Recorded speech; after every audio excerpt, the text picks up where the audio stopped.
Hi everyone, and welcome back. Thank you for joining us for episode 5 in Ecclesiastes. Today we are in chapter 5. We're just going to be looking at the first 7 verses.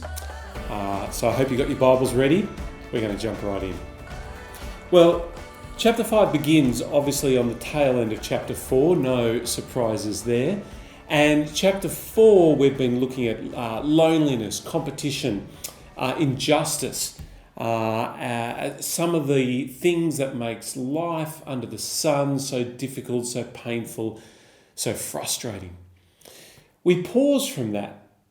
The teacher will go back later on in chapter 5 and into chapter 6 to talk about the injustice, the toil of work, and especially the frustration surrounding money in just a moment. But for the start of chapter 5, he pauses to give us a warning. And here it is, chapter 5, verse 1. Guard your steps when you go to the house of God. Go near to listen rather than to offer the sacrifice of fools who do not know that they are wrong. So chapter 5 begins with a warning, and the warning is this: be very careful how you approach God. Now, he tells us more than just that though. He goes on to tell us how we should approach God and how we shouldn't. He says when you come to the house of God, he's thinking of the temple. When you come to God for worship, when you draw near to him, what you want to do above everything else is to stop talking empty, meaningless words. Stop talking about yourself. Stop promoting your own opinion. When you approach God, you want to go to listen. That's what he says in verse 1. Go to listen rather than to offer the sacrifice of fools who do not know that they are wrong. When I was a little kid and would go through to a church service with my mum, we had a church growing up that had little pew kneelers. So as you sort of moved your way and found your spot in the pew, down by your feet, you could flip down a little padded kneeler so that if you wanted to kneel when you pray, you could do that. And as soon as we were finding our seat, I was busy looking around for friends. My mum would always pull the kneeler down, get down onto her knees right there in the pew, and just quietly pray for 10 or 20 seconds. I mean, I was young. I didn't really know what it was all about. I probably think, looking back, that I thought she was being way too serious. But now I can see the wisdom in what my mum was doing. As she came to God for worship with the rest of God's people, she paused and she considered very carefully how she approached the Lord. She didn't do it flippantly or casually. She did it in a way which was considered. She would consider herself, consider her sin, consider her words, and commit that moment to the Lord in a quiet word of prayer. And I think that's exactly what the beginning of Ecclesiastes 5 is calling us to do. Have a look from verse 2. Do not be quick with your mouth. Do not be hasty in your heart to utter anything before God. God is in heaven and you are on earth, so let your words be few. What is he warning us against here? Quick, hasty, thoughtless words. They have no place as you come before God. I think what he's saying is, whatever you do, don't treat God like other people.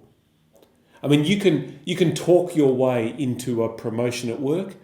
You can talk your way into someone's confidence. You could even talk your way into a relationship. But there's no way that you can talk your way into the presence of God. You'd be foolish to try. Why? Well, he tells us why. Halfway through verse 2, God is in heaven and you are on earth. It's how Jesus teaches us to pray in the Lord's Prayer. We begin, Our Father in heaven. Now, that's to remind us not only that God reigns and rules from heaven and that we appeal to a Father who has full control and full power to answer our prayers. That's good. It's also a reminder to bring us to him in humility. God is in heaven and we are not. So guard your steps as you approach the throne of God. all the swagger of chapter 4, all the competition that stems from our envy that the teacher warned us about, all the oppression that the rich and powerful think they can manipulate over the poor, all of the hard work that we think makes us special and important. Chapter 5 begins with the warning, don't think that carries any favour with God. Don't think it's going to win you any brownie points. Don't think it's going to impress God. Those things are liabilities, he told us in chapter 4. And again in chapter 5, he reminds us, don't be foolish enough to come and bring a sacrifice with that mindset. That will get you nowhere with him. In fact, have a look at verses 4, 5 and 6. He speaks about making a vow. Don't make empty or rash promises to God. Because if you do, verse 6, your mouth will lead you into sin. Right? Be very careful what you say as you stand before God. Don't make promises you can't keep. Be humble. Reach out for his mercy. Listen before you speak. There's something else interesting here in these verses that grabbed my attention. Have a look at verse 3 and then again at verse 7. A dream comes when there are many cares, and many words mark the speech of a fool. And then again in verse 7, much dreaming and many words are meaningless, therefore fear God. Now, often in the Bible, when we're given a whole series of clues, it's to get us to think about an event or a story. So, for instance, if I said to you, what comes to mind if I say a big boat, a terrible flood, lots of animals, and a rainbow? Well, I'm sure you're already there. You'd say, well, you're talking about the story of Noah and the flood. Well, here, what comes to your mind when you hear of dreams, the temple, many words, and a fool? That's what verses 3 and 7 give us. Those are the little prompts or the clues. Well, it may not come to your mind quite as easily as the story of Noah did in the example I gave you just before. But I think what we're meant to think of is King Solomon. In 1 Kings chapter 3, before King Solomon built the temple, God spoke to him through a dream. In 1 Kings chapter 9, after he'd finished the temple, God again spoke to him in a dream. So we've got dreams, we've got the temple, we've got Solomon who dedicated the temple to God with a very long speech. You can check it out in 1 Kings. And then you've also got the wisest of men who became the greatest of fools. Because, of course, he let his heart be turned away from the Lord, despite the great wisdom that God had gifted him, because his heart chased after foreign women and their gods.